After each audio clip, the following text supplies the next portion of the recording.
Hello, everyone, and welcome to episode 2 of Ask Lori.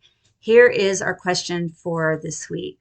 Dear Lori, how can I get my snake to become more comfortable around me if they are always in their hide? I've heard it's good to just get them out and handle them about 15 minutes every day. Will that work? We're going to go over the first part of this question in detail, and as to the second part, no. Forced handling will not work to help your snake gain confidence, feel secure, or learn to trust you. It will only cause more generalized fear and anxiety and increase bad associations with you. I know it can be frustrating for a snake caretaker to have a snake that hides all or most of the time. This can be one of the general behavior tendencies typical of royal pythons. We have some like that here at Behavior Education, and we leave them alone unless there's an emergency or they initiate interaction. It's important to remember that it is their choice to hide. Behavior has function and either increases, decreases, or remains the same based on consequences of that behavior. So hiding for your snake, and likely for others, is beneficial to them and in some manner reinforcing. They might be hiding because they have an innate shy or reactive temperament. That means that is just the way that they are. They were hatched that way. They may be hiding because they have experienced something distressing in the past and now have generalized fear or anxiety, or they don't understand that now things are safe.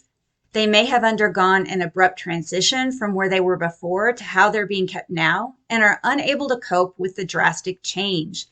They may find things outside of their hiding spot distressing, scary, unpleasant, or aversive to them. But for whatever reason, they're remaining in their hide because they find that more reinforcing than leaving their hide. Whatever the reason is that they're hiding, forcing them out of their hide will only make things worse.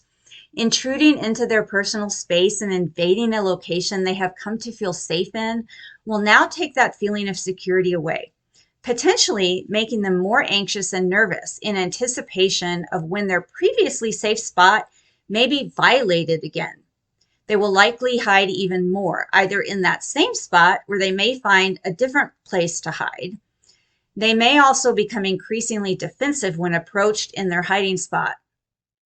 We cannot force a snake or other animal not to be shy, not to be afraid, not to be nervous, or to want to come out and be around us. We can do things to help the snake gain confidence and be less shy and less fearful. But we need to remember that while they may improve, if they have an innately shy temperament, they will always tend to be that way, but less so over time if we work with them properly.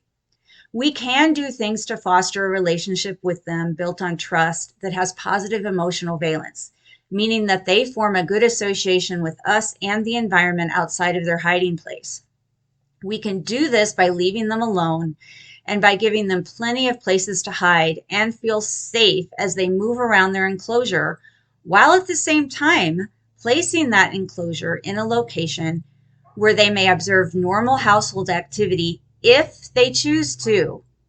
This will allow them to get used to things in their own time and observe what's going on if they choose to, while still being able to avoid activity if it becomes too much for them to cope with. Make sure that while the location has activity around it, that there are also quiet times too, and that the location is not constantly exposed to vibrations and noises from appliances or electronics that are always on. This method is called passive habituation, where the snake has the opportunity to expose themselves to stimuli, but are not being forced to encounter things that scare them. Over time, they may come to get used to activity, the environment, and gain confidence, which can lead to more willingness to engage with you. In addition to passive habituation, you can sometimes help them become less shy and gain confidence through active habituation, by providing enrichment, doing target training, puzzle feeding, or other food acquisition challenges. If you are the aversive stimulus to your snake, then at first you will want to set these activities up so that you do not have to be present for your snake to engage with them. You can place enrichment items in the snake's enclosure, Located, of course, where they will not interfere with access to resources in case your snake is worried about them or afraid of them. And then change these items out once the snake has interacted with them for long enough that they are no longer novel. You can feed on a target left in the enclosure. You can place food in a simple box or very simple puzzle. So the snake has to find and acquire it at their own pace. As they become confident with these activities, you can eventually remain in the room and then hopefully eventually get closer and closer to the enclosure until the snake engages in these activities while you're right there. Then you can start taking a more active role by holding the target or adding food items to their food acquisition challenge as they find each one. For very shy and fearful snakes, those with prior distressful or traumatic experiences, or for those with low resiliency who are not coping well with change, this process may take weeks, months, or years. You cannot force the snake to change how they feel about something, and you cannot change the way they perceive their world. The snakes can learn and build resiliency by successfully navigating perceived challenges, and they can grow through positive, safe experiences that you give them opportunities to engage in without being too intrusive. We've had snakes take 7 months, 18 months, and just over 2 years to start remaining visible in our presence and engage in activities that directly involve us.